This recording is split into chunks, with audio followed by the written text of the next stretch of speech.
Los llantos de los menores inmigrantes gays y transexuales que huyen de Centroamérica no se deben a la separación de sus parientes, sino al abandono y la homofobia que sufren en los centros de detención de Estados Unidos. El gobierno de los Estados Unidos trabaja a toda máquina, recurriendo incluso a pruebas de ADN, para cumplir el mandato de un juez de California. Tiene hasta el 26 de julio para reunificar a unos 3.000 menores inmigrantes con sus padres. Los pequeños, que permanecen custodiados en centros de internamiento repartidos por todo el país, fueron separados de sus familias tras ser detenidos cruzando la frontera ilegalmente. Sus imágenes y sus llantos han recorrido el mundo, despertando el reproche internacional y logrando que la administración Trump tuviera que dar marcha atrás en su política migratoria. Sin embargo, no todos estos niños tendrán la suerte de volver a abrazar a sus seres queridos. Algunos, sencillamente, los suyos no los quieren de vuelta. Abusos y violaciones. Por sorprendente que parezca, esta situación la viven multitud de homosexuales y transexuales, de menos de 18 años, procedentes de Centroamérica. Llegan a los Estados Unidos huyendo de la violencia, las amenazas y el miedo a ser asesinados, a veces incluso por sus propios parientes. Cuando finalmente logran pedir refugio en suelo estadounidense, se topan con una realidad distinta a la que esperaban. Son encerrados e incomunicados en centros de detención donde sufren abusos, violaciones y falta de atención médica, que en ocasiones les cuesta hasta la vida. El problema con los menores LGBT, principalmente con los transexuales, es que sus padres no quieren saber nada de ellos, y una vez que entran en uno de estos centros, las organizaciones sociales no podemos hablar con ellos porque solo permiten el contacto a los parientes. Entonces se quedan aislados. Por suerte les podemos facilitar un abogado, pero no sabemos nada más, explica el español Natay Flote, cofundadora de Diversidad Sin Frontera. Este colectivo ayudó a organizar la caravana de cientos de inmigrantes centroamericanos que atravesó México la pasada primavera hasta llegar a la ciudad californiana de San Diego con el objetivo de pedir refugio en los Estados Unidos. Dentro de este grupo viajaban unas 35 personas LGBT, de los que 4 eran menores, 2 chicas transexuales de 16 años, una de Guatemala y otra de Honduras, y 4 chicos gays de entre 12 y 16 años, de Honduras y El Salvador. Los padres de los transexuales no quieren saber nada de ellos. Una vez dentro de los centros de detención están aislados. Una vez dentro del país, el protocolo habitual establece que, pasado un plazo de internamiento, la administración norteamericana contacte con los familiares que estos menores tuvieran en Estados Unidos para que se hicieran cargo de ellos mientras se resuelve el expediente de asilo. Pero esta opción es inviable, sus parientes no los quieren porque no aceptan cómo son. Zanja a Flote, entraron en Estados Unidos en junio. Sabemos que las chicas transexuales están en centros de detención del norte del país, y los 4 chicos homosexuales, en estados del sur. Pero no sabemos nada más, ni siquiera cómo los tratan, lamenta esta activista. Nuestro miedo no es la deportación, porque ellos cuentan con asistencia legal y están entrenados para no firmar ningún papel que pueda suponer un retorno voluntario. Lo que nos inquieta es cómo se portan con ellos, especialmente con las chicas transexuales, añade. Rosana, muerta tras 3.900 kilómetros. La preocupación de Diversidad Sin Frontera no es injustificada, ya que se han registrado varias denuncias por abusos y malos tratos hacia los inmigrantes LGBT en estas dependencias. El más grave ocurrió el pasado mayo, cuando una hondureña transexual de 33 años fallecía bajo custodia federal en una de estas instalaciones, a la espera de regularizar su situación. Roxy decía que su familia medio la aceptaba. No era uno de los peores casos porque en Honduras, que es uno de los países más transfobos de América, la mayoría de las veces tus padres te dan la patada si eres trans. Pero ella tenía otros problemas, relata Flote, que la conoció personalmente. Roxana ejercía como trabajadora sexual en su ciudad, sufriendo el acoso callejero y la violencia de las pandillas que creen que tienen derecho sobre estas mujeres, relata su amiga.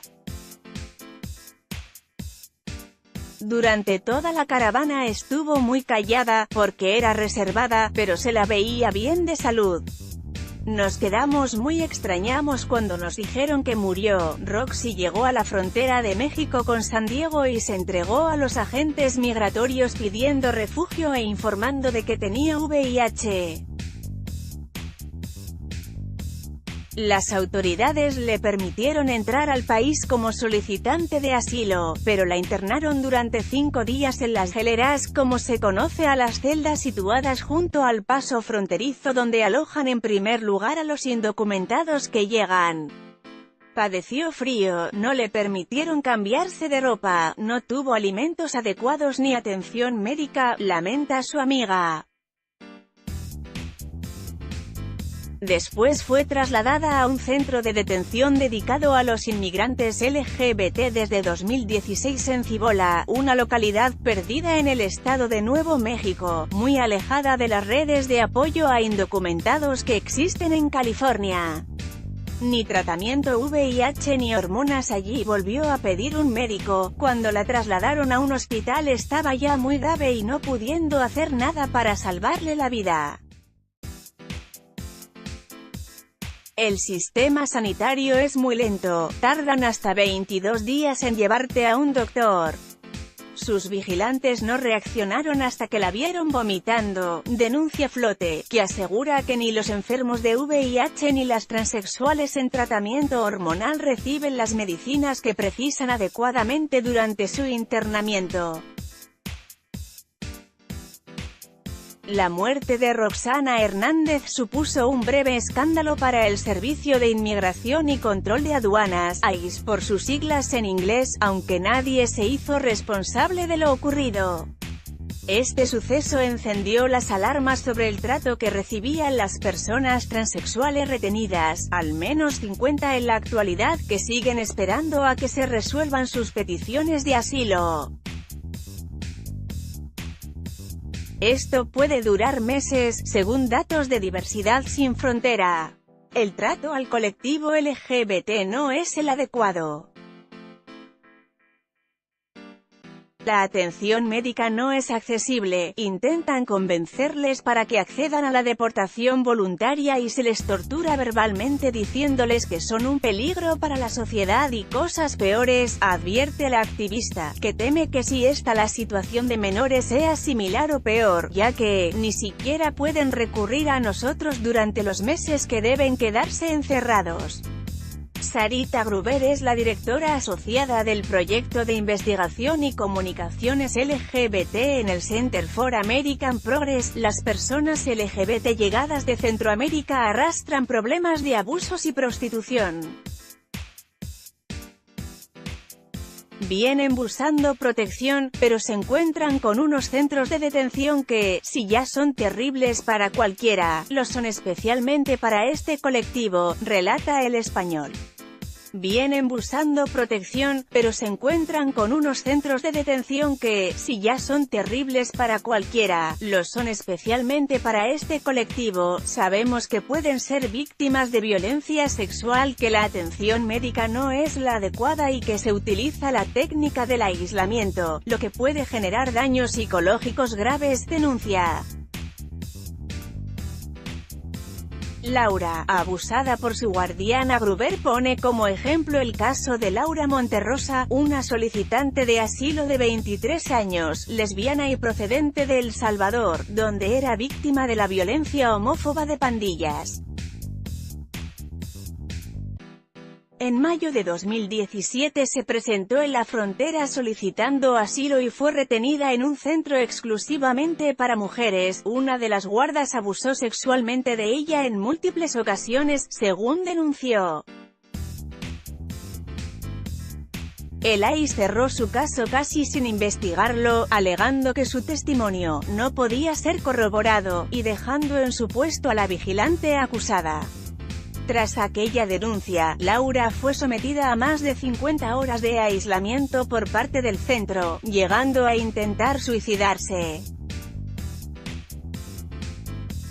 Ni siquiera nos aclararon cómo consiguió las pastillas con las que trató de quitarse la vida, lamenta esta directiva de American Progress.